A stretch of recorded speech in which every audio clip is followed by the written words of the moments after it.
The most beautiful backdrop in all of professional lacrosse forms the backdrop to the PLL on ESPN, presented by the Utah Sports Commission. Today we're in Salt Lake City, Utah, Zions Bank Stadium. The Utah Archers fans are in full force today as they unveil the banner from last year's championship. Along with Paul Carcaterra, I'm Chris Cotter. Thanks for tuning in, everybody. We have a great weekend on tap for us today. When you think about Utah, it's beautiful, but it's also a great lacrosse scene, isn't it, every year? Oh, beautiful is an understatement. When the sun sets, Cotter, this is the most spectacular view any lacrosse fan will ever see. For the Redwoods, it's been a tough year. They're mathematically still alive. They have to win, hope for some other teams to lose, and they've got to win by a lot. That scoring differential is not playing in their favor. But, you know, I spoke to him earlier, and this is a team that's just going to go out and have fun. They're going to play lacrosse, they're going to be loose, and let the chips fall where they may. Yeah, I mean, that's a Herculean effort to win, but then to kind of diffuse that score differential. You got the chaos. They're chasing them. And they're chasing Archers. Yeah, and Archers. We're set to go here at Zions Bank Stadium. Sisselberger and Erlin. This is going to be an outstanding face-off matchup all day long. Sisselberger wins the first possession to Archers. There's Van Overbeek, 8 and orange, as I mentioned, filling in for Matt Moore. And he was a quarterback in college for John Torpy. He feels real comfortable behind the net. First game for Van Overbeek here in his rookie season. Ambler looking for some room. Nothing doing up top. Here's Grant Amen.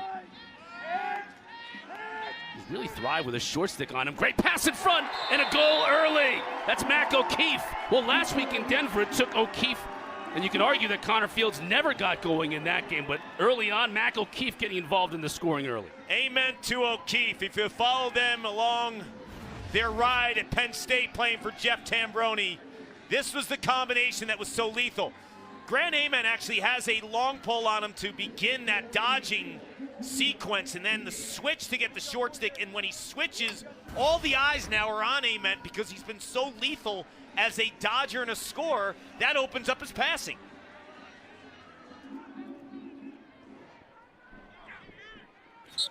Home crowd here still filing in, enjoying that first goal for the Archers as they jump out on top. You heard Coach talk about it with Caley.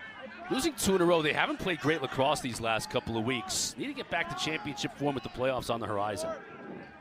They're fully capable. The biggest question I had for the Archers coming into the season was the support in front of Brett Dobson. Shot goes wide.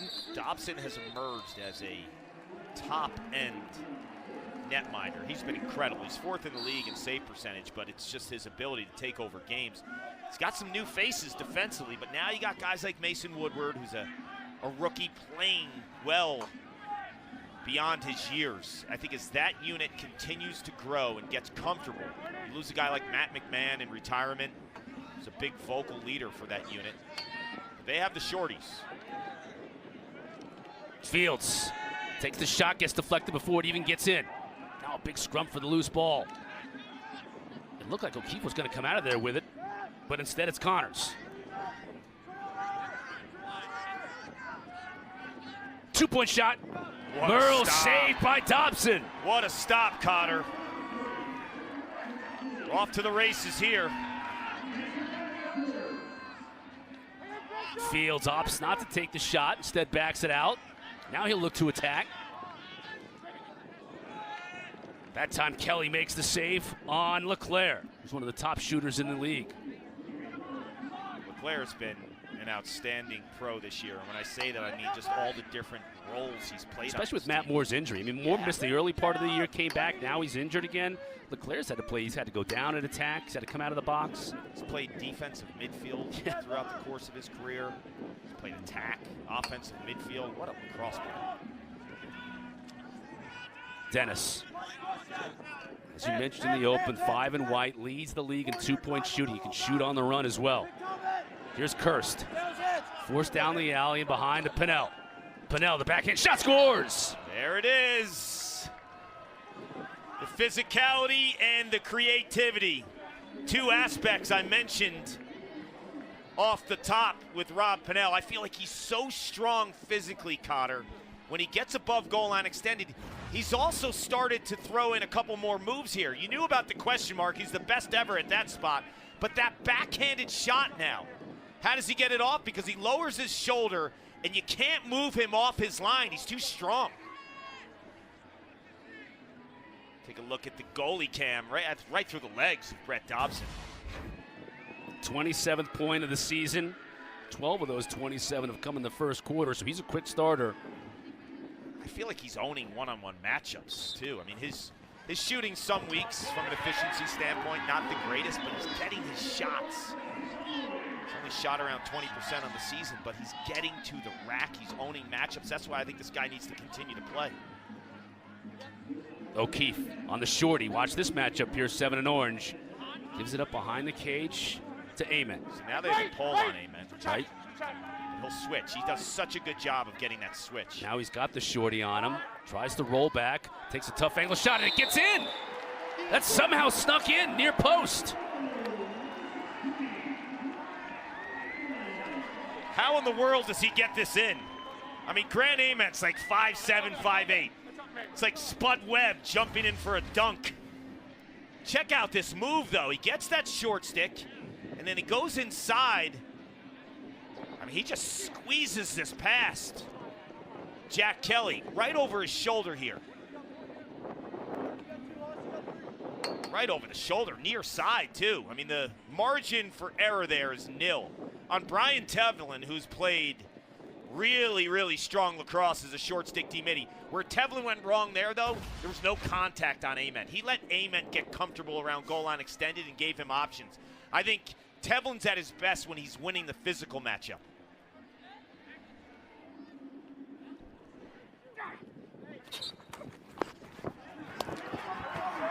They got Sisselberger mic'd up. He's getting the better of T.D. Erlin here early on. You're Sisselberger, and you have a matchup with Erlin or Baptiste. Ooh, on the run, Schreiber. Not wasting any time, Kark. Just watch how fast this goes from head of the stick to the back of the net. If you're a goalie, how in the world do you track this? He's sweeping, watch this, bam! I mean, that just comes off so fast. Tom Schreiber, from a two-handed perspective, going both ways, righty or lefty, there is a short list of players at that position that have ever been able to do it with both hands. You got Paul Rabel, you got Tom Schreiber, and some of the other greats were dominant one-handed players. Gary Gate, you know, some of the all-time legends. Go back to the 50s and Jim Brown, right? Like, everyone was one-handed then. This guy is so two-handed. That was his offhand. Power! Good, JR. 2 goals in 13 seconds, staking the Archers now to this 3-1 advantage. First game of 4 this weekend here in Salt Lake City. Archers will play 2. They'll play the final game on Saturday as well. Bertrand on the run, shoots and scores. Now that's something that this Redwoods team hasn't had a whole lot of, is it, Kark? Midfielders that can beat their man to the spot and get an open shot. You're spot on, Cotter. You took the words right out of my mouth. You have Romar Dennis hitting from 2, but from a functional day in and day out, dodging midfield perspective, it's been missing in action in 2024. But that time right there, if you're John Robbins, you need to know the matchup. Bertrand is heavy, heavy left. Don't let him get to the middle of the field. Close the gap and flush him down and give your goaltender, Brett Dobson, a chance. I think Bertrand just smells. All right, you're going to give me the middle of the field? I'm going to take it. And that just gives him so much net to look at. I was mentioning earlier, too, with Sisselberger. When you're going against a T.D. Erlin, Trevor Baptiste, or Joe Nardella, when you're a young second-year midfield face-off specialist, you're going to get the attention. You're going to get his best play. And T.D. Erlin won that face-off against Pedersen because you had Sisselberger had to sit because of a face-off violation, and then they drew the penalty. So it's going to be a delayed call against Archers. So coming off a goal on the ensuing face-off, probably going to get a push here against Pedersen. Nikai Montgomery, he's going to shoot on the run. That's why. Let's get the call from Matty Palin.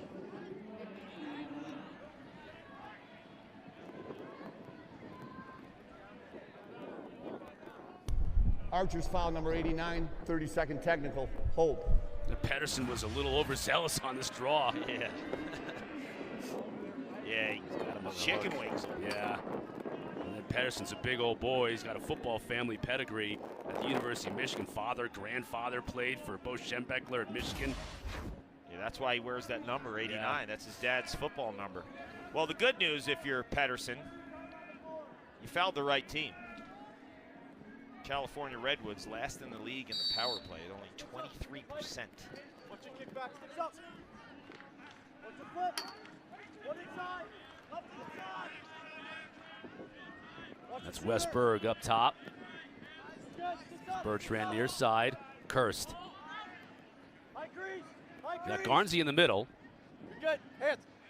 Watch your cutter here. Watch your cutter. Check. Got him in open. Scores!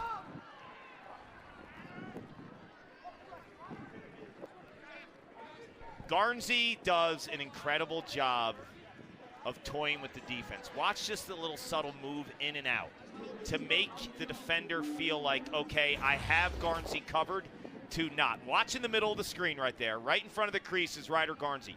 He goes in. Everyone thinks, oh, we got him. No, you don't. He finds that sweet spot between the two defenders. Now no one has him. Woodward doesn't have him. Bond doesn't have him.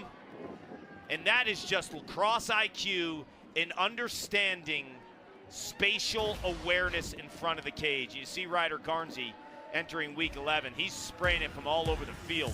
Predominantly a lefty goal scorer, but you see his ability to go on the other side in the extra man and the power play. But I just thought that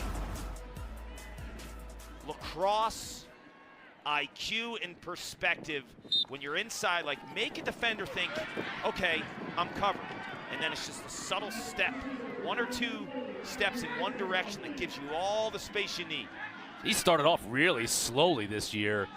You saw those white circles with those missed shots. He's only shooting 20%, but that's his 6th goal in the last 4 games, so maybe he's heating up here in the second half. That's an unforced error, turnover. California, kind of, you get the feeling like they took that first punch from Utah at home where they unveiled the championship banner and everything just moments ago. Home crowd behind them. They took it. Now they've evened this game up, got a little momentum here. Well, they need the win, they need chaos to lose, and they need to score 1 trillion goals. Right, that'll help. A 2-point shot, but it doesn't go in. Bounces off the pipe. And I say score 1 trillion goals because of the score differential, and they're fighting a massive uphill battle in regards to that category. That's that first tie-breaking the score differential. 2-point shot from the rookie Mason Woodward is wide. It'll stay with Archers. Closest to the ball when it goes out of bounds on a shot, gets possession in the PLL.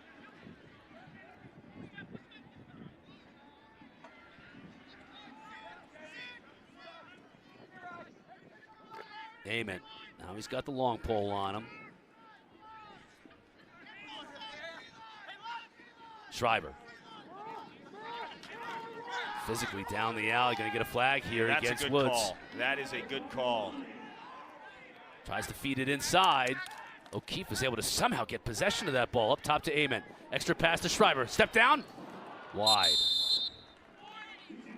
Arden Cohn is going to do some time here. Hitting Schreiber high, maybe a push, could be a cross check. Redwoods foul number 40, 1 minute illegal cross check. There you go. He got him from behind, so I thought, if he's lucky, they'll get him with a push, but his hands are separated. And you do that against the reigning MVP. He'll make you pay on the power play when we return. Beautiful night. Wait till the sun sets, but this is becoming a lacrosse city. Yeah, and with a 5,000 listed capacity here at Zions Bank Stadium, it looks like we're going to get that. Yes, we're going to pop that. Salt Lake City. Power play for Archers. That's Leclerc. Now up top to Schreiber. He's quarterbacking, and that's the skip pass. That's what you want to do. Now gets inside. The shot goes a little bit wide, though, and that was set up beautifully for O'Keefe. He doesn't miss very often from inside like that. Yeah, I thought he could have shot it earlier. Held it long for a beat. Here he is again shooting the 2-point shot. Kelly sees that one easily. Okay, Okay, so if you're the Redwoods, you know the known quantity in Rob Pennell offensively. I think you hit on it when Bertrand scored that midfield dodging goal. If the Redwoods have a chance tonight, mark my words, they're going to have multiple unassisted goals from their midfield. They can't just rely on Pennell and Garnsey and Berg. They need Kirst to come to the party. They need Nakai Montgomery. Multiple players getting unassisted goals, because then that will open up some seams for their attack and let them breathe. Montgomery, that's a nice pass inside, but Pennell can't handle it. Ends up in the stick of goaltender Brett Dobson. Second turnover for California. Here comes Utah on the move. Van Overbeek. Pass inside, dangerously right on the goal line. Kelly's able to snag it. Smart. Kelly kind of lost his stick and then gobbled it up with his hand.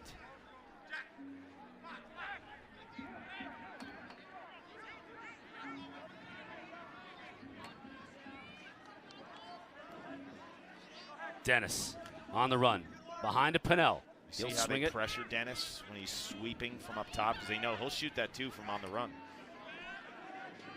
Gray, prolific scorer in his college days.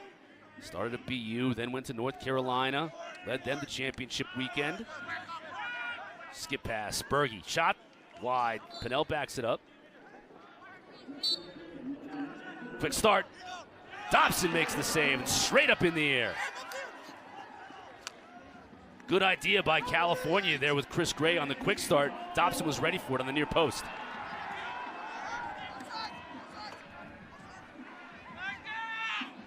Late flag against California.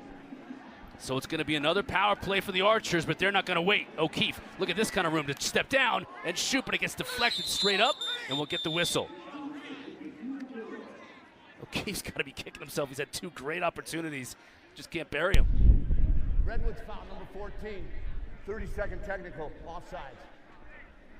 So Westberg was offside. It'll be another 30-second power play for Utah. Right now, Jack Kelly is owning the one-on-one matchup with Mac O'Keefe. And O'Keefe scored a goal earlier, but in terms of shooting from range, he's been able to stand tall and make some big-time stops.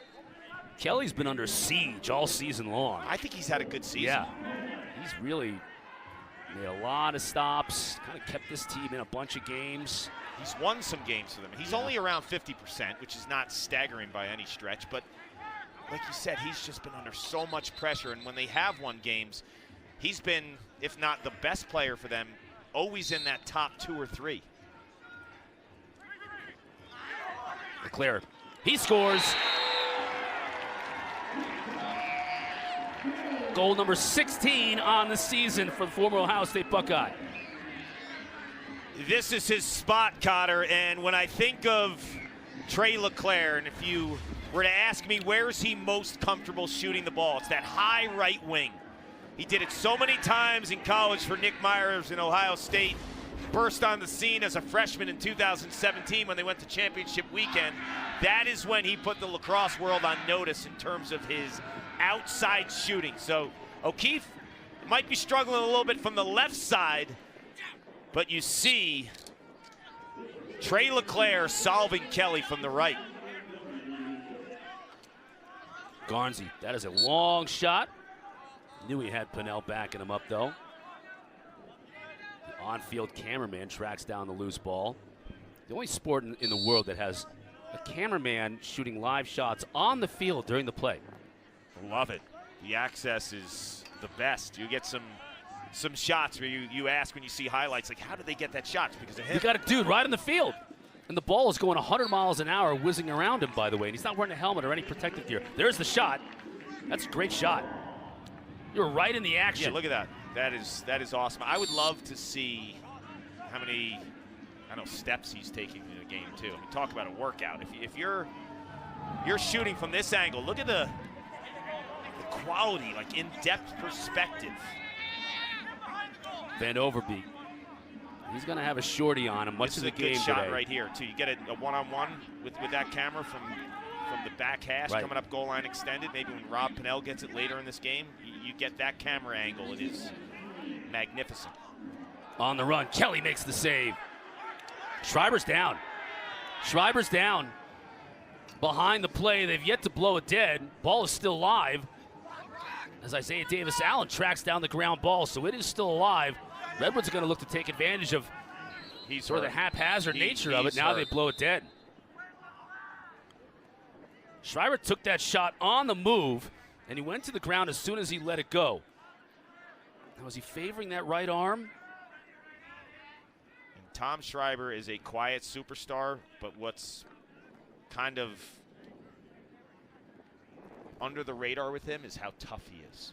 Never complains, always plays through nicks and bruises, banged up. So when he drops, you know it's real.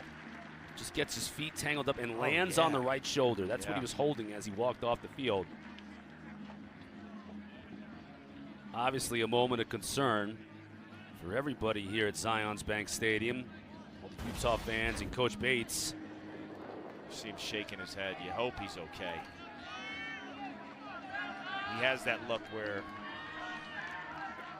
he knows he probably fell on that right shoulder the wrong way. Just hope that it's not serious. They came to watch him play. They came to watch him and Connor Fields and Grant Ament and a slew of others. They've waited a long time to embrace their home team. Since winning the title last year, first time they've had an opportunity to see these superstars at home in this stadium. And Schreiber goes out in the last minute of the first quarter. We'll have to keep an eye on his status, as that is of major importance for the rest of this weekend and for the Cash App playoffs on the horizon. Kirst looking to move on Pedersen. On the run, shoots, hits the pipe. Berge was almost there for the deflection, but Dobson comes out of there with it. Look at Dobson giving us his best plays. Reared impersonation beyond midfield. Puts the ball on the carpet as the horn sounds to end the first quarter. Dobson saw Blaze Reardon in Baltimore. He wanted a piece. Had visions of Let him go. Goal in the waning moments of the first quarter. Didn't go for him, but he was able to make the stop, and that's the most important thing. We got a good one here in Utah. Defending champs in front of the home folks. Up 4-3, but California playing with nothing to lose. Still in it after one.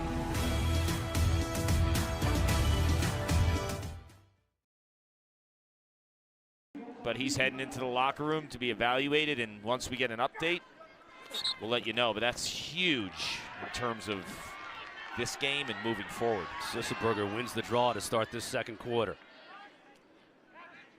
So even more on the shoulders of a guy like Jack Van Overbeek, the rookie. Yep. We were talking before the game, too. Schreiber's starting to heat up, too. Leading the league from a midfield perspective. The assist category. Tied with Campbell overall points from Boston. So you got Ament running out of the box. It means Leclerc, Ambler, and Ament will be your primary midfielders for this game. There's another layer to it. He attracts so much attention that it just gives space for Ambler and Ament, because when you have Tommy Schreiber to deal with, he's the main priority. So it just gives those guys just the space and the breathing room to do things and attack short sticks, because Schreiber gets a pull on him every single time. Now here's Garnsey coming out of the box, so he'll get a shorty on him as well. That's interesting to watch. 50 in white. If he gets defended by a short stick, D midi. Pinnell got his defender hung up, so he'll look for a cutter. There's Garnsey on the near side. Now he's looking far side. Chris Gray over behind the back. Pinnell backs it up. Now he's trying to come upfield. Switches to his left. Wide, and Dobson thought he might have won the race to it.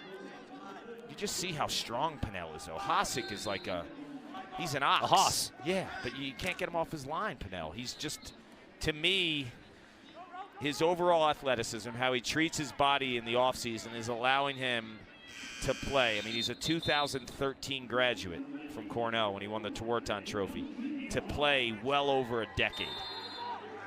Yeah, his physical fitness routine is pretty amazing, and he looks like he could play for years to come. I'm not letting him retire, okay? You got me? I mean, at this point, why would you retire? He's got a great life. He plays lacrosse every weekend, gets plenty of rounds of golfing during the week, stays in shape. Would like to win another championship, though. He's also staring at some big records, too. He plays another season or two. He's going after Paul Rabel's all-time record for points as a professional lacrosse player. Gray, extra pass. Berg, that's what he loves to do inside, but he loses it, though. Nice job defensively by Hasek. Picked up by Amen. Look at Amen, looking like a two-way midi. Nice pass forward to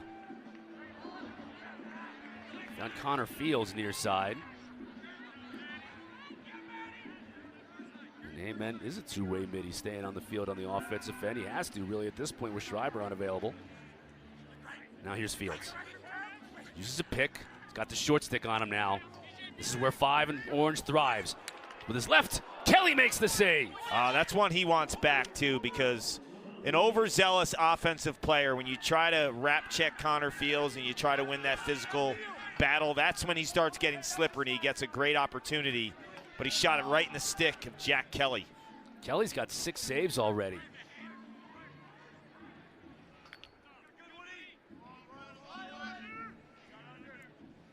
Sorry, Matt. I don't remember the frickin'. It's hard to track with these stands like this, isn't it? Yes. I don't remember doing like that either. I wonder if it's the sun right now. That's St. Laurent. Oh my God, Charlie! And Matty Palem having a conversation about the sun, and it does create. Well, with the bleachers and the backdrop, too, so it's hard to track the ball. And when it's like you want a batter's eye, right? Yeah. Instead, you have all the fans here. The ball gets lost in all the colors of the fans' shirts. Okay, we're going to start seeing some more pressure on Connor Fields to initiate now in this offense. With no Schreiber, Ament will get way more attention. But Connor Fields is going to have to own some matchups. Here's Ambler. Now the help comes. He's being double teamed. Nice catch. Yeah, that was a great scoop. O'Keefe thought about shooting the two-pointer. Think it's a better shot and scores. He thought about it, and Jack Kelly thought about it. The deception and the fake by Mac O'Keefe. That is his 100th point as a professional lacrosse player, and he did it with style and typical Mac O'Keefe type stick skills and shooting ability. Oh, so he throws the fake, and it actually dislodges the ball, and then he scoops up his own mishap here. So it was a knockdown pass. Originally, I thought he faked the pass and kind of did a little toe drag or a fake face dodge type move into that shot, but he follows his own missed pass and into a blistering shot and finally solves Kelly from the outside, who's kind of had the best of O'Keefe in this first half. Sisselberger tried to get it to O'Keefe as he was in a lot of trouble, but Connors comes out of there with it. Still on his feet. He's going to want one here. He's a old school Archers player. He played for the Archers, won a title a year ago, and the offseason, a trade. Nat St. Laurent gets Jared Connors, the big, long defensive midfielder. Dobson makes just his second save of the game. Redwoods player goes up high to get it. That was TD, got pushed. Got a push and got the ball back. Now Gray will look to quickly restart. Down the alley with the left, has no angle. He and Pinnell maybe work a little two-man game from behind. Instead, he gets it to a player, Romar Dennis, coming out of the box. Dennis on the run. He's so dangerous! And he shows you why right there.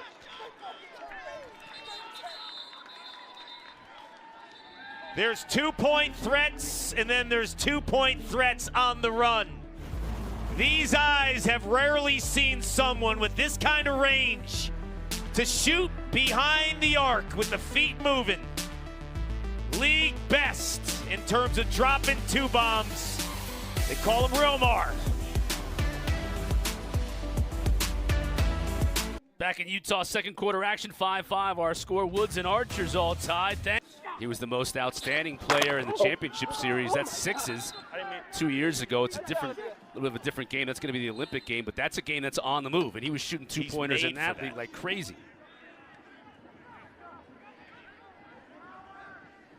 You know, he's got a 2-pointer also in 3 of his last 4 games too, so he's heating up. Here's Bertrand, scored a goal earlier on the run. Well, he gets it to Nakai. I talked about them getting the upset. Unassisted goals by midfielders. We've seen Bertrand. We've seen Romar now. How about Garnsey against the shorty? There's one. He's a two-pointer as well. His foot was right near the line. They're going to give him a 2. Yes. And this is a neat little wrinkle because Garnsey, who started at attack, was not playing attack in this possession. They're giving it 1. He comes in the substitution. He's been playing some midfield. They're trying to get him on short sticks. They do it off the switch there. Let's see here. Watch his feet here. I think he had one on the line. Yeah, Yep, he had it on the line. It's hard to see with that sun right there. That's a player who's not accustomed from shooting that deep all the time. We've seen guys over the last couple weeks have that awareness of where the 2-point range is. You know, Graham Bundy Jr. is outstanding at that. As a rookie, it's startling how he knows exactly where the line is. And he positions himself in terms of the way that he moves to the ball, when and where he lets it go. Face-off violation. That one going against T.D. Erlin, so he'll have to sit there on the next face-off. This game's kind of tilting a little bit. Right. 3 points in the last 30-plus seconds. Oh, Keefe had a cutter. Dyson Williams got tripped up. Going to get a loose ball push against California, so remains with the Archers. Pick for Raymond. Now he's got Davis Allen, the shorty, on him. He likes this matchup. Dyson inside, flag down. Ball dangerously in front of the crease, still down, and finally Kelly's able to pick it up. A little pushing and shoving here. Now we might get another flag. I have him on a hold. Hold up a bit. Half and a half. 2 fouls on the play, both on number 12 for the Redwoods. 30-second technical hold, 30-second technical conduct foul. 12 will serve 1 minute, releasable penalty time. 2 calls against Brian Tevlin. He and Coach Nat St. Laurent having a word. Yeah, they're going to get him for that. I don't know about that one right there, though. No, the next one, though. Yeah, the This one unsportsmanlike. right here. That's the one on Dyson Williams. That's a no-brainer. Yeah. Gets him up by the neck. The first one, I don't know about that either. He knows he's got to take it down a notch. Tevlin's a guy who plays with crazy energy. And that's his strength, and at times it could be his weakness, too. Will live forever in Notre Dame lacrosse lore for the goal he scored in the championship 2 years ago. Yeah, semifinals against Virginia. Iced it. I mean, you look about his journey, though, his leadership at Yale, where he was a single captain at Yale, and Andy Shea. They only have one captain. That was Tevlin. And Tevlin was always an outspoken leader. yep. Grad transfer to Notre Dame, and great year there. Power play for Utah. It's a minute releasable. Here's O'Keefe. Schreiber's walking back in. Looks like he has a sling. Doubt he'll be back today. Right, that's never a good sign. No, he's not coming back today. You miss him in the extra man, too, because he's such a fantastic through passer. You put Tommy Schreiber up at one of the top corners. He feeds those bottom corners as well as anyone. Kirst. Fiery competitor, 47 in white. Look at him beat the defense now inside the 2-point arc, forcing Dobson to make the save. One thing about Cole Kirst, you always get his best effort, too. We're talking about Tevlin. Like, he's going to go to the rack. That's why I think you have to have him in this lineup. He's going to take chances. He's going to go to the goal. And that's what you need. Like, the midfield needs to be assertive, and Cole Kirst will do it. Pinnell gets a step on his defender. Lost his footing, though, back to his left. Shoots wide. Pinnell wanted to push there. Saw him lose his balance above goal line extended. Kirst will put it in play on Connor Marr. Rolls back GLE. Loses it initially, but Gray picks it up. Now Gray gets hammered. Kirst with it in all kinds of traffic. That's a lot of traffic. And eventually Utah comes out of there with it. Yeah, look at that grounder. Nice ground ball and cleared by number 27, Warren Jeffrey. And now Fields will settle in. Great ground ball by Warren Jeffrey. Saw another grounder in the first quarter by Cam Wires, too. Like, there's some big-time scoops. Good look to Amen. Save made by Kelly. Kelly thought low. He gambled a little bit, and it paid dividends. Robbed Amen. 9 saves for Kelly in this first half. I said it earlier, too. Connor Fields has to become assertive in this game as well. We talk about the Redwoods offensive midfield. Fields' last game in Denver was the only game that he did not have a goal all season. Right. He hasn't scored yet today. Completely disappearing in that game in Denver, and you're right. It's carried over into today.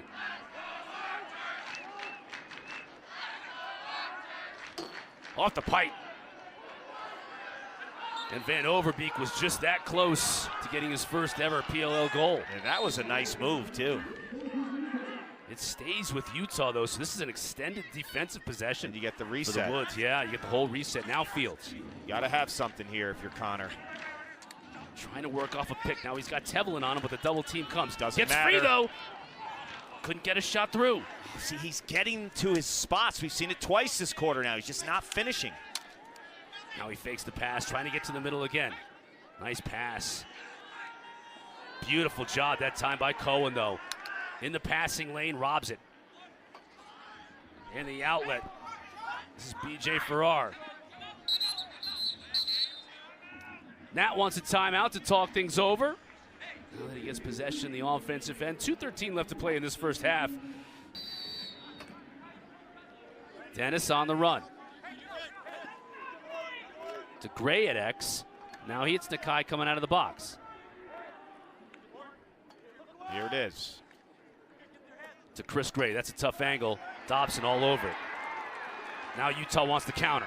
Dobson did a superb job as a righty to overshadow to that far pipe.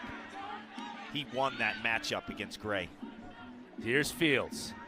Van Overbeek. Utah started 3 for 5 since 2 for 15 shooting. Kelly didn't see it. Got deflected out front. Here comes Connors. Archer's giving chase. Gives it up to. Now that's a nice pass inside to Merle, but it's a defensive midfielder. Gray found him. I think the Sun's playing games with you too, right? Yeah. There's a lot of glare there on this field. We're looking right into it. Sun setting right behind the largest copper mine in the world. Is that a fact? Yeah, that is a fact. Last year we were here, one of the people from Utah, and it is huge, just beyond Sunset. So here's Pennell. Got his defender hung up. So he's got a lot of options here. Hasek, his defender, is going to be real cagey. Now, Shorty comes out to give help. Pennell comes upfield and loses it. Ambler did a really nice job as the shot clock was winding down.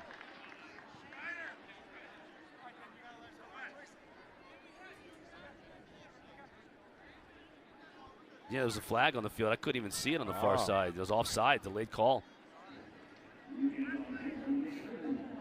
There's a look at Tom Schreiber. That is a tough scene. Yeah, as it is. Utah's hosting in Week 11. Banner rises pregame. You see an incredible home field advantage in terms of the fan base. And they've here. got Denver on the second game tomorrow on ESPN2. That's a huge game. Budding rivalry here in the PLL, and a game that could decide the Western Conference and a bye in the first round of the Cash App playoffs. Massive. It's a massive game tomorrow. So here's Gray. Utah's got to win here first to get there. Save made by Dobson. Run out for the ball, won by Kurse. 5 saves for Dobson. Final 15 seconds of this first half. Gray couldn't even see the ball. Lost it in the light. Lost it in the sun. That's going to be a turnover. Yeah, there's massive glare. Anything coming towards the press box where we are, massive glare. Archer's wanted a timeout. They got it. There's only 4.5 left. I think they'll probably add a couple of seconds on the clock here. That's Ambler who's going to start with the ball.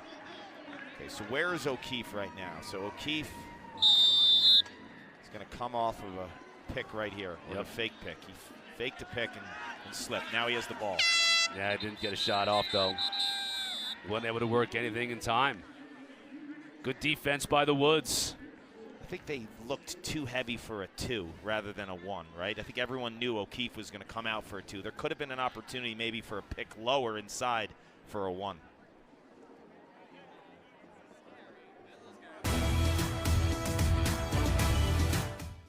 Oh, you need a little bit more of Trey LeClaire, who's fully capable. He's got 16 goals on the season. Ryan Ambler needs to have more of a presence being felt. And then we have Connor Fields. The last 6 quarters has been held scoreless. This is one of the most dynamic scoring attackmen in the league. Here's Amon. Now they got him coming out of the box, which means he can get a shorty on him and Merle. And he can work a 2-man game here with O'Keefe. And O'Keefe gets it back and shoots high, but great save by Kelly. 10 saves for Kelly on the day. He has been on the money. Yeah, this is tough for a goalie, too, to track these shots in the sun. I think Kelly wants shooters to go on that opposite side. If you're staring at the sun right now, you're in trouble. And especially for Dobson. I mean, you think about on that far wing for Dobson, if he's staring right into that sun. I mean, think about us. We're calling this game with our hands over the our shields. eyes. You see this whole row of media up here, our statistician, Russ DeLynn, and people like Emma Adams from the PLL. She can't see either. The blind leading the blind. Here's Nakai looking to dodge. He shoots, hits the far pipe. Picked up by Dennis. Over to Kirst. Well, the midfielders are taking shots here, Cart. Kirst down the alley. Behind a Pinnell. Pinnell wants to muscle his defender. This is his spot. Question marks. Oh, that's his spot. Right? You know, he wanted Hasek to get really aggressive because it would open up his right hand when he came up lefty. That's the spot he wanted. Kirst now going back to his left. Montgomery loses it. Big collision picked up by Mason Woodward. Here comes the rook. Looking for help. That's Connor Marr. Now they get it to Van Overbeek. I mentioned in the first quarter the shorties for Utah are a strength. Connor Marr, Piper Bond, Bo Pedersen. So that aspect of the midfield you know is going to come to play in the second half. And they're physical too. You saw Piper Bonds just lay it on. Look at this here. Fields, the matchup he wanted. You saw that a mile away, right? 5-on-5. That's Fields on Romar Dennis. He was just chomping at the bit. Exactly, Cotter. And what happens when you put a short stick on Connor Fields? Every one of them thinks, all right, I got to get physical with this guy, right? I want to get up in his body. And that's exactly what you want if you're Connor Fields. So right now, once Romar starts laying wood, I mean, he's hacking away on Fields. And Fields is asking, where's the penalty? That's not going to do anything. When you're just slap checking him and it's coming from basically behind your back, that should have been a penalty. And Fields is just timing those checks and timing it from a perspective of getting his hands free. You can't play defense like that on Connor Fields. That's too easy. 4th tie of the game as Sisselberger wins another draw. And it's Fields' first goal of the game. First goal in a couple of games. So that could be huge for 5 in orange. Yeah, he's only held scoreless once the entire season. That was last week in Denver. So here he is again, looking to heat up. This time he's got the long stick, Chris Fake on him. He gets to the middle of the field, draws a lot of attention, triple team. Shot gets deflected. Here we go the other way, Tevlin, he's dangerous. Shoots from 2. Dobson, quick save and from his knees, tried to get rid of it, now we get a call. Dobson's so good. Gonna go against Archers. Archers foul number 44. 1 minute unnecessary roughness. Call's gonna go against LeClaire. I didn't see it. Must have been a high hit. There was that scrum after the pass from Fields. LeClaire's a little frustrated with it. Let's take another look. Yeah, this is after the pass from Fields. Oh, yeah, he got rid of it. That's a no-brainer. Way too late. That's too late. It's too high. Yeah. Exactly. So a 1 minute power play for the Woods. They got a power play goal earlier. Yep. It's a rarity for them. You had Ryder Garnsey in the middle. Now, who do they got in the middle here? Now it's going to be Kirst. I think Garnes is going to flush potentially back to the middle here. There's Garnsey with it. Over to Pinnell.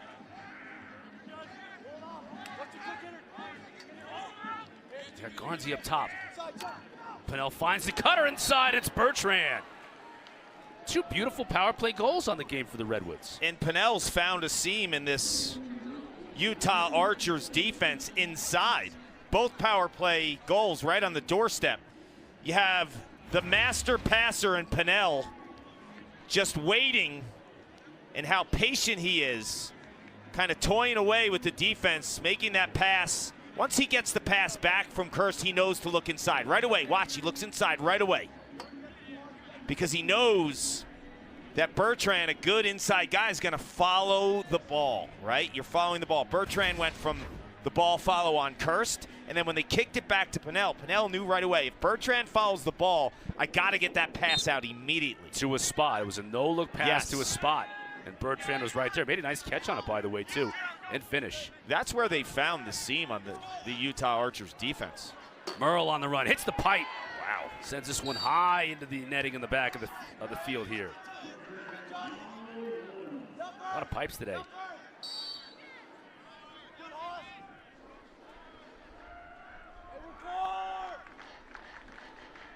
I give the Redwoods a ton of credit, right? Because this was a mountain to climb today. You got to win, you got to hope the Chaos lose, you got to score a million goals.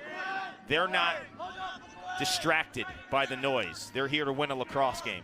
And I credit Nat St. Laurent, I credit leaders like Rob Pinnell staying focused on the win and not chasing goals. This guy can chase 2-pointers all game long, but there it was, the step down. Not his game. Because if you chase the goals, you're not going to play good lacrosse. Like the only way that you're going to have an outside chance to chip away at that goal differential is if you play smart, functional lacrosse. The ball goes through X with Pinnell. Yeah, you can't be thinking about beating the defending champs by 10 goals. I mean, win the game and see what happens. Fatalistic psychology. Amen. He's got a shorty, goes back to his left. And you see the double team comes, skips it to the far side. O'Keefe. Man, Kelly, he's going to see Kelly in his nightmares tonight. We solved him a couple times, but Kelly's been up to the task. 11 saves in a sun-drenched field. But O'Keefe is on the other side. This is the side you want to shoot from in terms of the sun. Well, here's Overbeek. Van Overbeek is looking for his first point as a professional. Rookie from High Point. There it is! He'll get the assist on Dyson Williams' goal.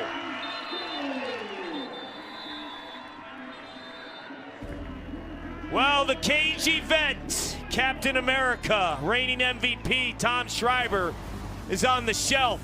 You got to find some offense. How about 2 rookies getting it done? Van Overbeek, the passer from High Point. Dyson Williams, the goal scorer from Duke. We're all tied at 7.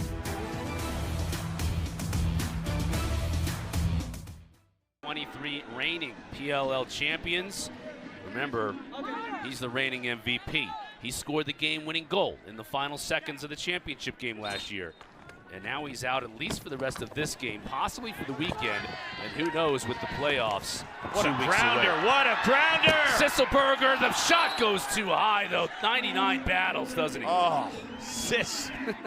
I mean, the energy, the effort, the toughness. Right. If you're ever questioning your own toughness or what you should do in a situation, it's always WWSD. What would Sis do in that situation? And he just showed you right there. So possession to Archers. On the run. Ambler. Save made that time by Kelly.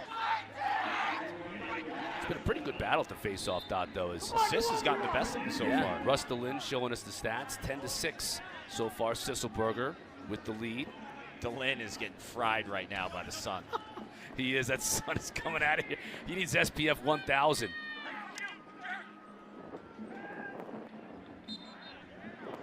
Shot goes wide. No reset of the shot clock. 15 seconds. Fields lost it. Merle with a nice job defensively. Gets it up ahead to Fake. We've seen Fake run a lot more this year, 31 in white. He'll shoot a two-pointer, bounces it off the crossbar high into the air. Looked like Dobson got a piece of it, then it hit the crossbar, maybe the sidebar. You know, you were saying what would Sis do? What should the Redwoods do here? With this sun, this is no joke. If they shoot from this side right now where the ball is up top, that is going to be a disaster for Dobson to track. I'm shooting from this part of the field all the time. That side, that far side between the sun glare and the shadows, the ball coming out of the shadows. It'll be torture for Dobson. Here's Gray. Tried to feed it, but Dobson was able to pick up that deflection. You'd have to think they're talking about that, right? Like attack from that side. Like, look at the alley. The alley is pretty much in a shadow on the far side. And then you're dealing with direct sun right in his eyes. Van Overbeek shoots through a lot of traffic. It's wide. I'm impressed with the rookie's two-handedness, too. You saw the shot right there, right-handed. He had a lefty assist to Dyson Williams. He's a true two-handed player from the state of Minnesota. Yeah, the Twin Cities. St. Paul. Nice job coming out of the box. Archers find the back of the net. That's Ambler. He was one of those guys I said have to step up with Tom Schreiber on the shelf. He goes full gas here. Comes out of the box. He sees the defensive pressure deep. This is a foot race and toughness to go airborne. This is a gorgeous goal. He deals with pressure, crease awareness, and pay dirt. Ryan Ambler stepping up. The last thing, too, when he goes flight, he does it in a direction where he's going upfield. A lot of guys, when they crash, sometimes they worry too much. I got to get this shot off. They shoot from that same plane. His last step or two was upfield to increase that angle. Sisselberger, 4 guys all over him. Give this guy an ice bath, right? Like, he's finding contact. Yeah, procedure call, I think, against him. I think, unfortunately, on that play, but yeah. He gets ahead of steam. No one's stopping 99. Caley, what do you got for us? Well, I asked Romar Dennis after you guys talked a lot about the way the sun is impacting the game, but he said we're still shooting just as we were before. The biggest thing is our passes, just like Chris Gray accidentally sent that last one right into the stick of Dobson. It's just making sure their passes are taken care of and they can see them. Well, that's great stuff. And Caley, my question to Romar would be, if your teammates can't deal with your passes, why not force a goalie to have to deal with that same sun? Garnsey, you've seen that one-handed shot a million times. Pinnell looks back at the shot clock. Sees he's got 10 seconds now. Now he comes upfield. Tries to get it back to his right. Tries to get underneath the defender over his shoulder. You get what I'm saying, right? If you're having trouble tracking your own teammates' passes, why wouldn't you force that other goalie to deal with that same sun? At 100 miles an hour. Exactly.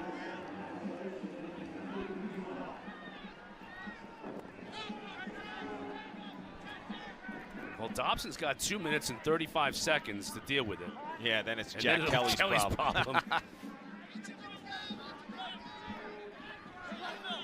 Fields tries to thread a pass through. Instead, he opts to keep it. This is going to demand a slide, this matchup. Yep, right there. Oh, he just had that pass a little off to Dyson Williams. Over and back. He's mad at himself, too, right now. You see him not happy with that pass. Gray wants to start quickly, but Dobson's all over it. And then they go the other way. Amen. Two-way Grant, right? This is crazy. We've seen him multiple times now. Good pass. Yes!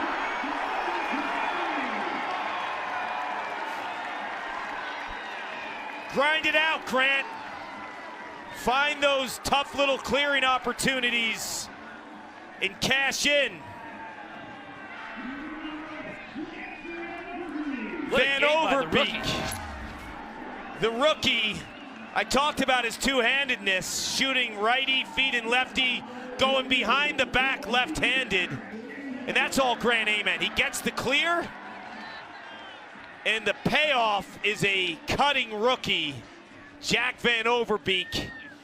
And Van Overbeek does a fantastic job of feeling frontside pressure in the stick of Arden Cohn and hits that behind the back. Count it. Van Overbeek's first assist earlier in the game and his first goal as a member of the Archers. The hometown fans are loving it, and this Archers team is coming up big, and Sisselberger's a big reason for it. He's dominating the X right now. Doubling them up, 12-6 against TD. This is a huge performance by Michael Sisselberger. It's a gutsy performance by this whole team with Schreiber out, down at the half. You know, sometimes that just brings a team together too. And Tom Schreiber, I guarantee you, has been vocal on the sideline, giving them every opportunity to step up. Ambler, feed inside, tried to find Fields. Shot clock winds down. What's going on, Caley? I just wanted to add on, as you said, Tom Schreiber being vocal, being in the huddles. Grant Amen, too. I mean, he said, we're going to have to win ugly. That's what our job is today. Give everything you got, open the floodgates. And Grant is living by those words, too, Caley. I mean, he's sticking passes off of clears where he's on the defensive end. We've seen Grant Amen play more defense and be on that side of the field than we ever have. Putting in a lot of miles today. Piper Bond to Fields. LeClaire steps into one.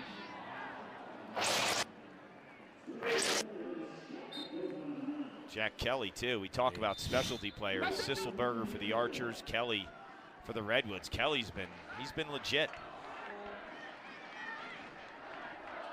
California's had 6 post shots after that last one from Bertrand, I believe it was, on that last possession.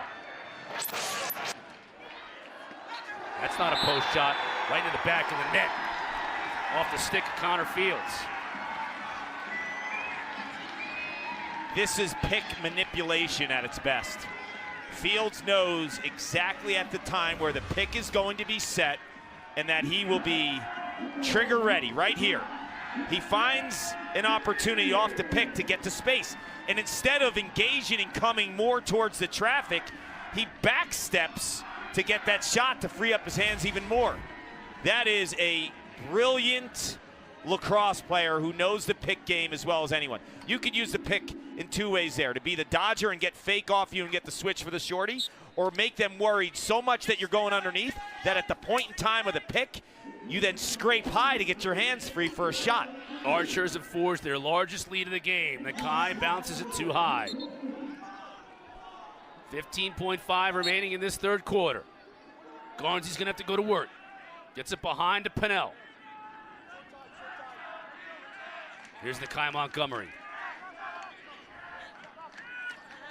Pennell tried the skip pass, picked out of the air.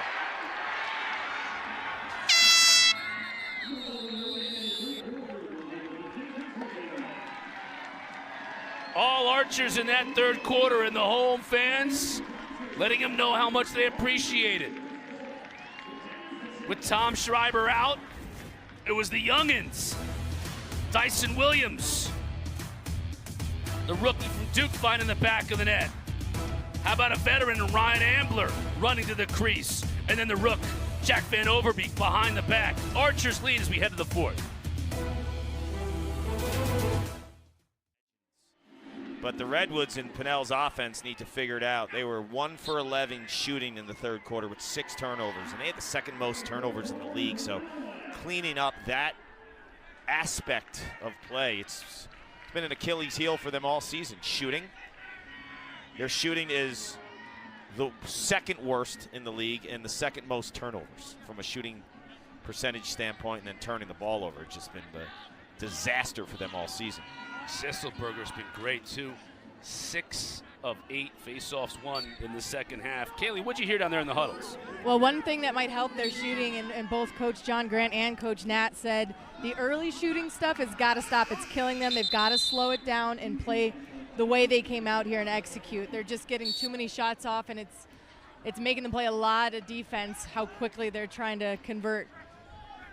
And when the offense gets through its progressions the right way, it goes through that guy that we heard from under the helmet, Rob Pennell. Let him quarterback this team.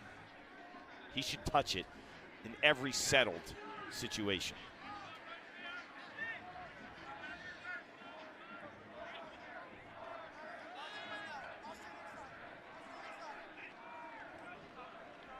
Lakai gets wrapped up. That's going to be a flag. Easy call against the Archers.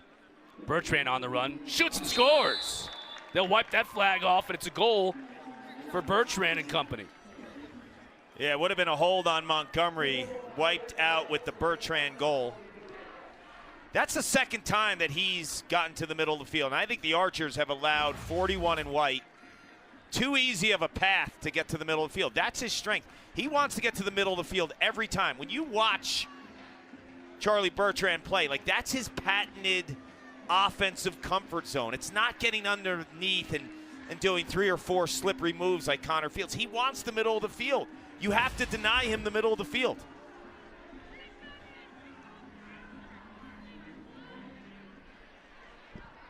Hat trick for Bertrand.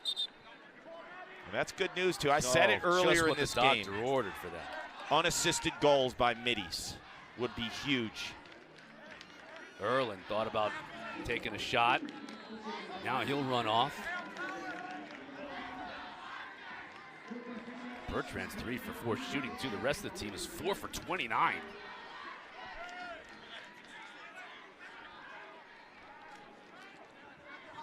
He's been a handful today. He has. Pennell. Looking to get under the defender, GLE. Shot clock violation. Good defense. Both teams having a couple of good defensive possessions here. Shot clock violations. And the Woods need a little bit more from Chris Gray, too. He's got 4 shots, 0 goals, 0 assists. We talk about a supporting cast and getting offense. Charlie Bertrand stepping up, doing his job. They need more from Chris Gray.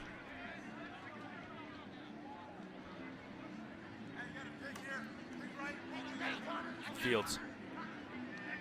Now he's got the short stick matchup. That's what he likes, what he wants. Better help this matchup.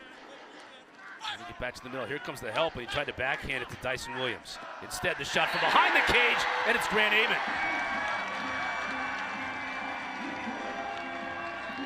G with the G. You heard Tom Schreiber referring to Grant Amon as G. He has been an unassisted dodging menace this season. Teams don't want to slide to him. He gets to the rack. He only had 4 goals in 2023, shot 15%. Now he's dominating, 13 goals heading into tonight's contest, shooting 37%. Talk about flipping the script in terms of how you go to the goal, how you make it count. Grant Ament, over the course of the last 4 seasons, first overall pick. You saw the midfield shooting chart, the attack one prior. You just see from a midfield perspective, I am shocked at how well he's played from a perimeter dodging perspective for a guy that's lived behind the cage, and that goal was behind the cage, but we've seen so many effective offensive plays from Grant Ament in space, like in traditional midfield spots. And he's really never been a midi. His entire life he played attack, through college, through the first couple of years in the PLL. And then last year they toyed with it a little bit. But credit Grant Ament for evolving his game and finding ways to score like a traditional midi. Gray. I just couldn't get that left-handed shot off. Pass in the middle. Dobson is able to gobble it up. Hasek going the other way. Ground ball in the middle of the field. He picks it up. Has help. And Woodward gets rid of it to an offensive player. He'll check out. Archers want to slow things down. Amen again. He's got Piper Bond out there. He's going to set a pick for him and then run off. O'Keefe.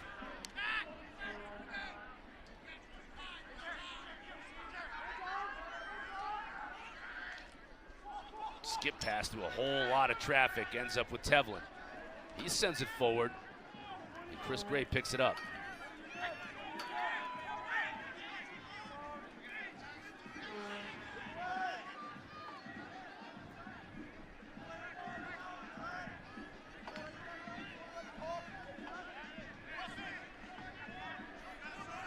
Garnsey. Tried to feed that one through, and that one also gets picked off. The team's forcing some passes here a little bit in these last couple of possessions.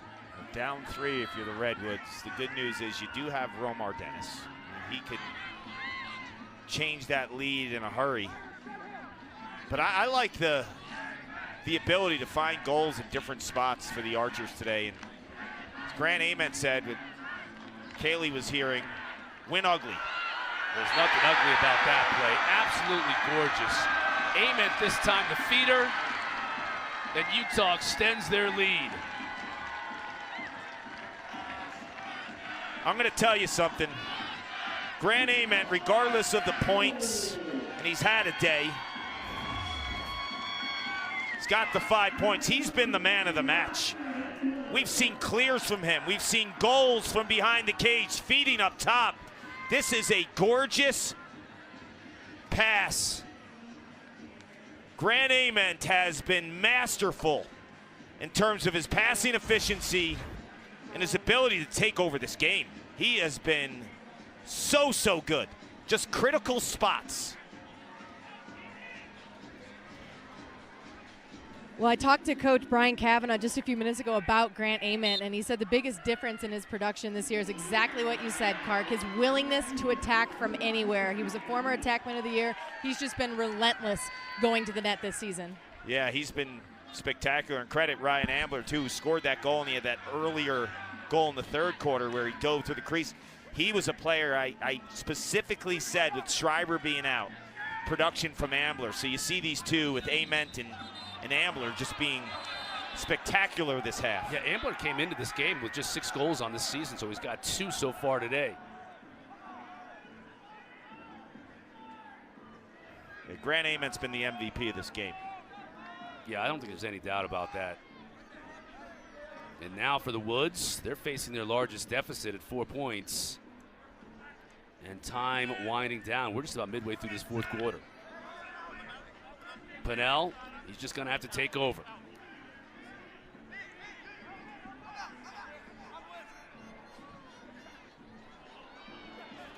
Found Berg inside, but he couldn't do anything with it. Or Tevlin checked that, not Berg. That was Tevlin. Now 11 to shoot for Tevlin.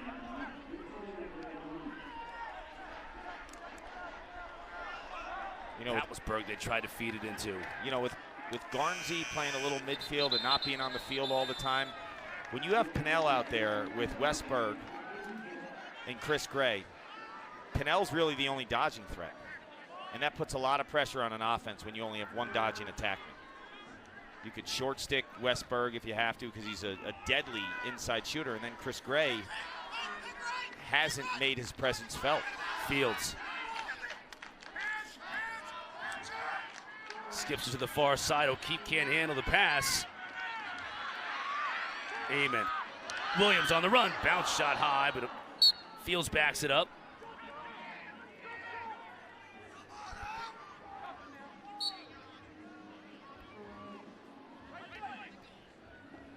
Ambler's got some confidence.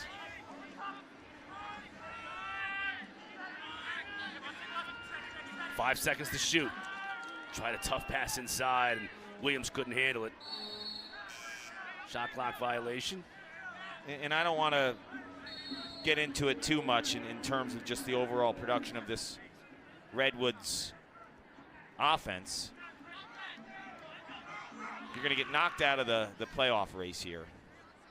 But you don't sit with the first pick. I think the first pick is going to be C.J. Kirst. C.J. Kirst would have been perfect next year with Pennell, right? To have those two Cornell grads play together, that's not going to happen. C.J. Kirst is not going to drop behind number one. You have to take him number one.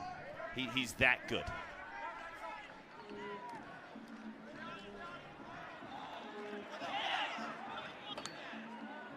Nice job defensively by Utah in that possession. They've really tightened the screws on the defense here in the second half. California with just one goal.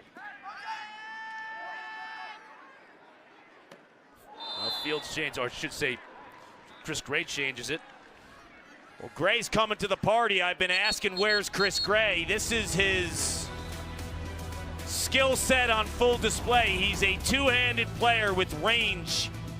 You want to get him involved. You gave up the 5th overall pick in a trade to the Atlas. They got Liam Entenmann. You want Chris Gray shining, stretching the D on that one.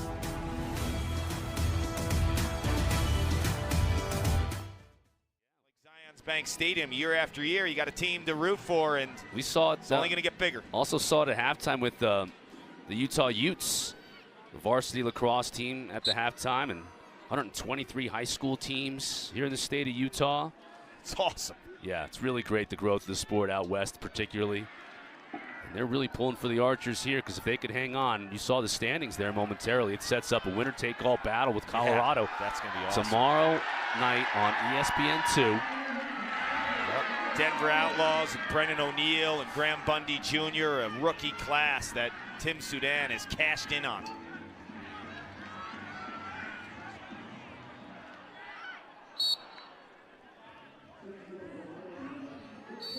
Here's the man of the match, Grant Ament, 16 in orange, giving the home faithful something to cheer about. On a night where Tommy Schreiber was injured in that first quarter, reigning MVP, and now you have Mac O'Keefe limping off. That's not good. Oh, you got to get out of this game. Last thing they need, yeah, get out of this game without another injury. But it's a 2-possession game. And you were right, with Romar Dennis Yeah. on the run, anything's possible with these Redwoods. As one fan tweeted at me, Romar, call him Tumar Dennis. Like it. And that's going to call a timeout. Might draw something up for Tumar on this particular play. 2:42 left to go, down by 3. 44 seconds to shoot. Plenty of time to get into the offense, not plenty of time to make up this 3-point deficit. Nakai behind a Pinnell. There's Dennis. Opts not to take the shot. Here's Gray. Got tripped up a little bit, but kept his footing. Now Dennis will step into one. Deflected into the air, doesn't get to the cage. It'll stay with California. Still 23 to shoot. That's to my point, how he's better on the run when he shoots, right? Behind the arc. Garnsey coming up field. Piper Bond all over him. Still hadn't gotten rid of it. Now he does. Dobson with the save. Yep, not all saves are created equal, and Brett Dobson just comes up with a massive stop. He's only made 8. He's only had to make 8 in the game. Yeah, but when the game's on the line, he comes through. You saw him do that in the championship a year ago, too. That was a great saves. I've seen him do it on this field a couple of times. Miraculous saves late in games over the years. 143 left to go here in this game. And Overbeek, what a rookie initiation he has had today. A goal and an assist for number 8 in orange. Fields, one hand on the stick again. It's almost become his trademark. Just trying to get free. Double team comes. He's got one hand, right? Finds somebody in front. Kelly makes the save. That was a gorgeous pass by Connor Fields. And kept the Redwoods' hopes alive, even though the clock is winding down. They got to get something here. Dyson Williams could have iced the game there, but a natural left-hander on that bottom right-hand side with his offhand there. Just, if he's on that typical low left goal line extended area, how many times have you seen Dyson Williams score that goal at Duke? Over a million 200. times, yeah. Over 200. I think when you play against the zone, you got to have the potential of a carry and a kickback, too, to get that zone to shift. You can't beat 6 just by moving the ball around. You got to bring an offensive player through. Berg inside between the legs. Well, they got one back.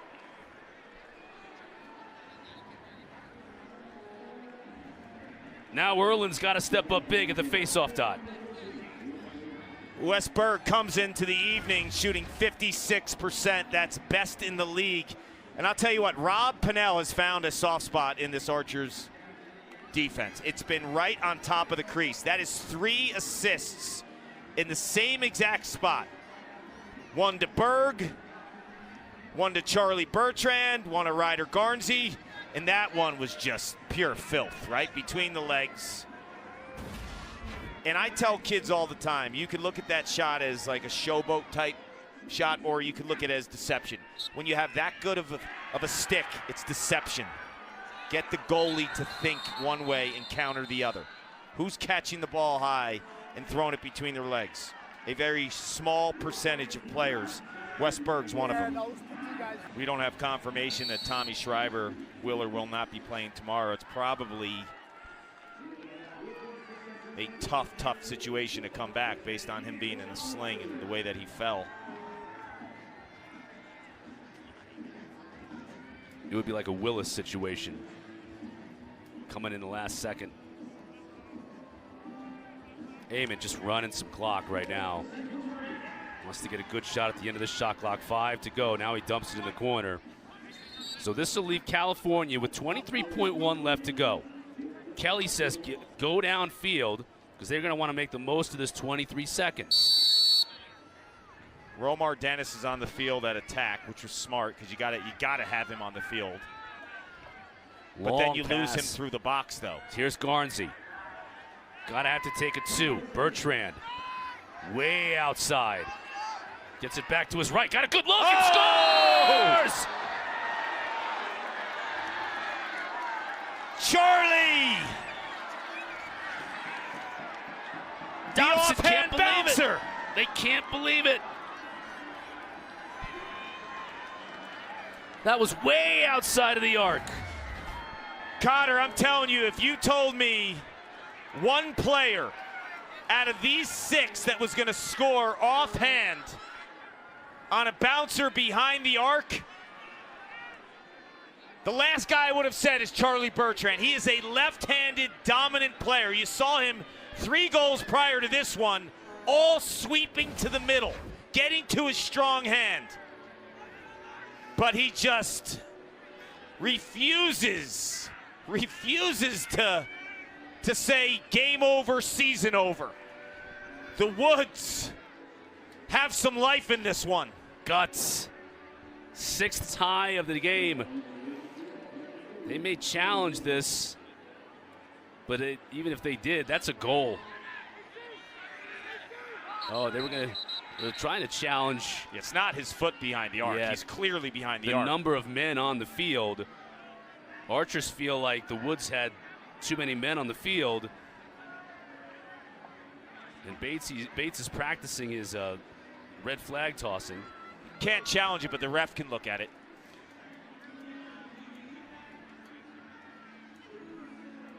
Seth Tierney, our director of competition,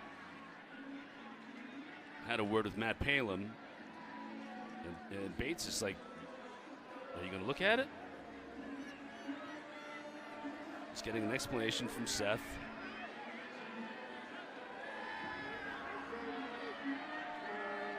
Bates looks like, just by his body language, like, what, you're not going to look at this? I mean, he thought clearly if he had a voice, he'd be screaming a little bit more. Right, that is a smug look on his face. Like, are you guys serious? They're not. TD's going to get a shot off. He does! It's wide, though, as he had a defender draped all over him.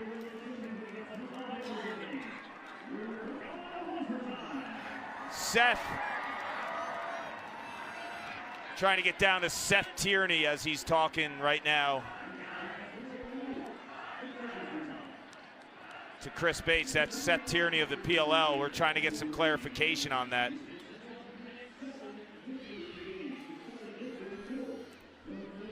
Seth, can you hear us up in the booth? It's Cotter and Kark. What's going on? Everything's going well. We're going to overtime. There was a little excitement down there that they may have to have 7 players on the field when they scored the goal. That's not challengeable. The shot was clearly a 2-point goal, and it came at an unbelievable time. We got some extra time. Just to here. confirm, it's not challengeable, but the ref could, in that case, look at the video, couldn't he? The ref could look at it. Again, it's one of those plays where Matty he talked about it, but it's not a reviewable play at that point in time. Appreciate it, Seth. Here's what you got to do, though. Tomorrow you have Denver. I know. You win today, you beat Denver, you win the West. Yes. That is a massive, massive miss. You got to get refocused, though. I know you do. Now you got an overtime period. You got to win it. And this is a big face-off right here. Sisselberger, Erlin. Sisselberger wins it.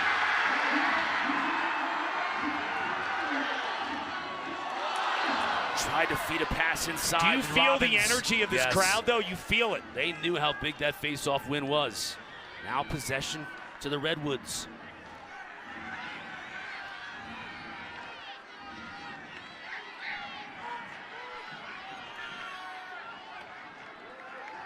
Wow. And that is Charlie Bertrand with the ball. 3 regular goals, 1 2-pointer. He has been absolutely brilliant tonight. Career high 5 points for Bertrand. Now Pennell. Watch the inside. They've been a little soft inside when Pennell has the ball. If they're soft, he will find the inside. Garnsey falling back, gets it back to Pennell. 5 to shoot. Pennell's going to have to do it on his own. Instead, the pass inside of the goal by Garnsey. Will it count? It does! Redwoods win it! The officials will look at it, but as of now, it's a win for the Redwoods. Garnsey got it off at the buzzer.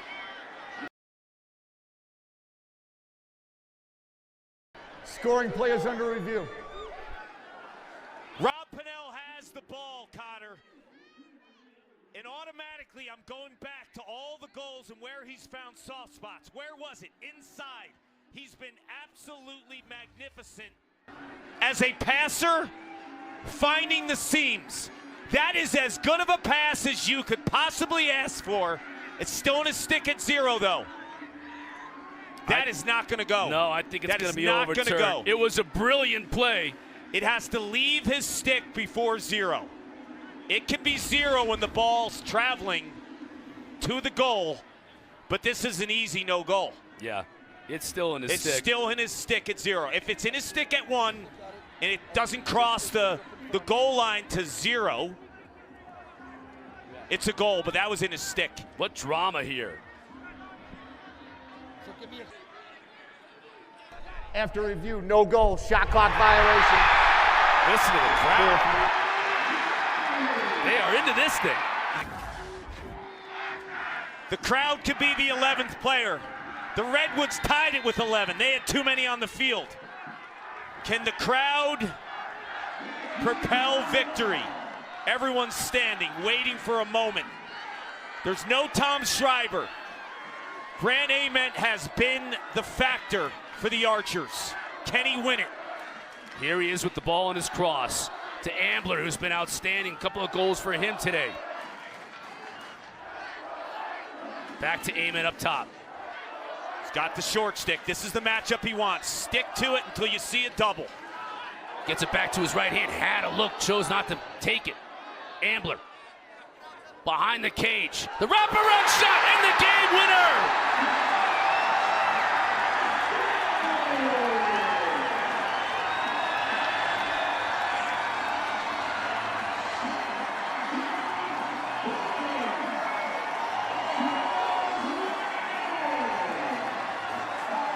Caley standing by with the hero.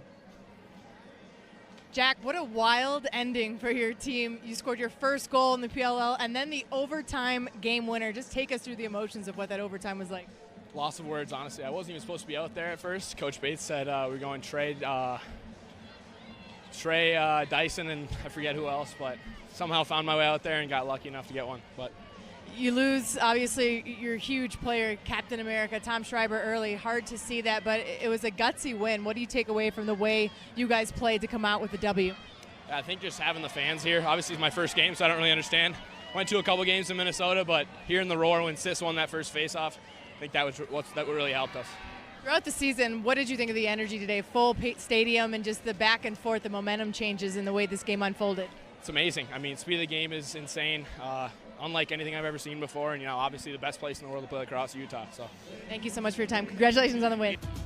That's going to wrap it up for us here, though, for the moment. For Paul Carcaterra, Caley, Chelios, and our entire crew, I'm Chris Cotter. They unveiled the banner, and they played until the final whistle to decide the winner.